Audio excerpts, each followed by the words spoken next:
I've been journaling every day for over a year, and this is how I got started. As long as I can remember, I've wanted to keep a journal. I've never been able to keep it up, though. Over the years, I've bought a lot of fancy journals, only to have them lay around with only a few, if any, pages touched by a pen. Sometimes I would have a pretty good streak, a week here and there, but that's about it. One time in 2017, I actually made it a whole 3 weeks, but that was my record. I wanted to be able to look back on what I've done, who I used to be, and what I was thinking. I didn't expect it to help me so much in the moment with my state of mind, my goals, and my self-development, but it did. How it started was really strange. Last year, I was thinking about buying an iPad. Now, I'm very picky about my tech purchases. I don't like spending money on non-necessities, and I've spent the last few years as an aspiring minimalist, trying to simplify my life. Adding another device to complicate it and probably just add distraction gave me a lot of hesitation.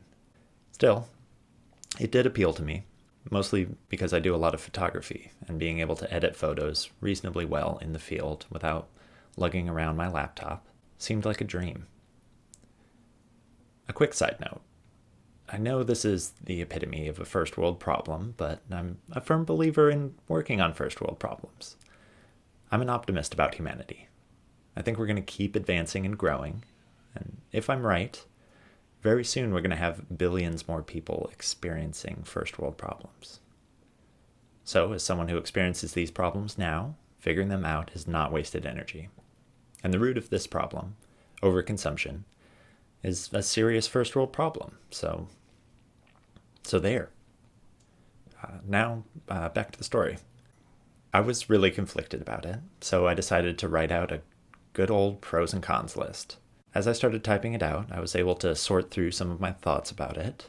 Then I started to write about other things that were going on in my life. It felt great. I'm actually not sure when in the process I decided to start writing every day as a practice. I didn't write it down. I think it's because I didn't want to jinx it. But I started free writing daily, at least one sentence every day. And it's one sentence by design. It's such a small bar that it's ridiculous not to do it.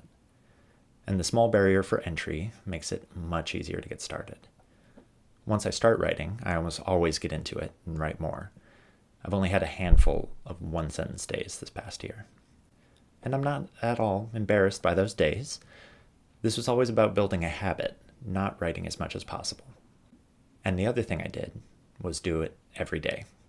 When you have an unbroken chain like that, the longer it gets, the more you want to keep it going. It also becomes a part of your routine. Humans love to form habits, both good and bad. Good ones are often harder to make, but you can do it. Now, I go digital with my journal. There is something undeniably romantic about a physical journal. For me, though, taking it around everywhere is not something that I want to do. Having my journal in the cloud and easily accessible from any device fits into my life much better. And having it easily searchable has come in handy more often than I would have thought. Now, I do write in a physical journal every once in a while. Sometimes it's just nice. And I also like having nature days and going camping. Part of that for me is unplugging from the digital world. So on those days, I exclusively use a physical journal. Then when I get back to the fake world, I scan the pages and make a journal entry for those days. I use Google Drive, but there are a ton of services that you can use. I honestly might switch soon because Google has enough of my data without me actively pouring my stream of consciousness into their servers, but Drive works great. Another thing I use is a lightweight Bluetooth keyboard. I'll throw this into my bag so I can connect it to my phone when I'm away from my computer. Does it look weird? Yes, absolutely. Does it make free writing on my phone nicer? Also, yes.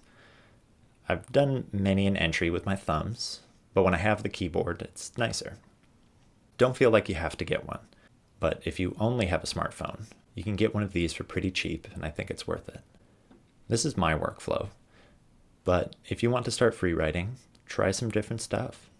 Maybe the physical journal is for you. That's awesome. I honestly wish I did it that way. But don't feel like you need a fancy journal or an expensive pen. I'd bet that right now you can come up with a pen and some paper to get started.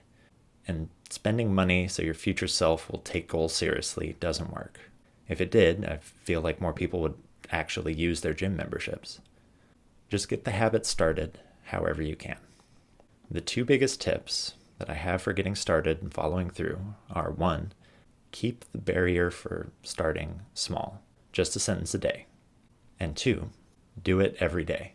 If you end up missing a day, it's not the end of the world, but don't go into this feeling like it's okay to miss one. Go into it with the intention that you're going to do this every day. These tips also work for any daily practice you want to start. Keep it simple, easy to start, and do it every day.